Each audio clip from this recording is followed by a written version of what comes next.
فهذا هرقل عظيم الروم يطرح كثيرا من الأسئلة عن النبي صلى الله عليه وسلم على أبي سفيان، لينتهي به المطاف بصدق دعوة محمد قائلا: لو كنت عنده لغسلت عن قدمه. أما النجاشي ملك الحبشة فقد أخضل بكاه لحيته عندما سمع بعض ما جاء به محمد قائلا: إن هذا الكلام والذي جاء به عيسى ليخرجان من مشكاة واحدة. يقول المفكر الفرنسي لامارتين: محمد هو النبي الفيلسوف الخطيب المشرع المحارب قاهر الأهواء. وبالنظر لكل مقاييس العظمة البشرية أود أن أتساءل: هل هناك من هو أعظم من النبي محمد؟ أما الأديب الإنجليزي الشهير برنارد شو فيقول إن العالم أحوج ما يكون إلى رجل في تفكير محمد، هذا النبي الذي لو تولى أمر العالم اليوم لوفق في حل مشكلاتنا بما يؤمن السلام والسعادة التي يرنو البشر إليها. أما مايكل هارت فيقول إن اختياري محمدا ليكون الأول في أهم وأعظم رجال التاريخ قد يدهش القراء، لكنه الرجل الوحيد في التاريخ كله الذي نجح أعلى نجاح على المستويين الديني والدنيوي.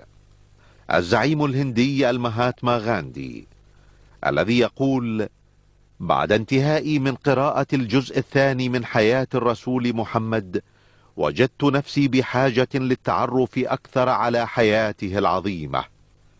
إنه يملك بلا منازع قلوب ملايين البشر.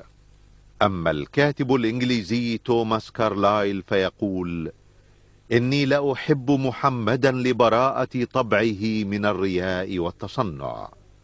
إنه يخاطب بقوله الحر المبين قياصرة الروم وأكاسرة العجم، يرشدهم إلى ما يجب عليهم لهذه الحياة الدنيا والحياة الآخرة.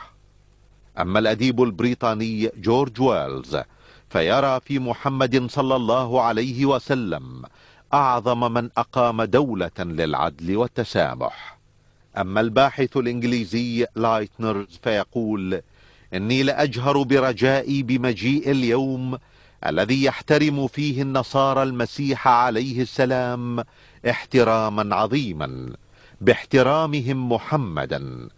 ولا ريب في أن المسيحي المعترف برسالة محمد صلى الله عليه وسلم وبالحق الذي جاء به هو المسيحي الصادق. ويرى الأديب الروسي الشهير تولستوي أن شريعة محمد ستسود العالم لانسجامها مع العقل والحكمة.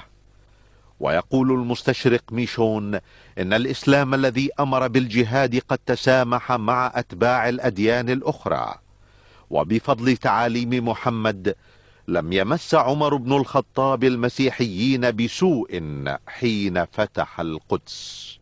ويقول المؤرخ الفرنسي غوستاف لوبون إن محمدا هو أعظم رجال التاريخ.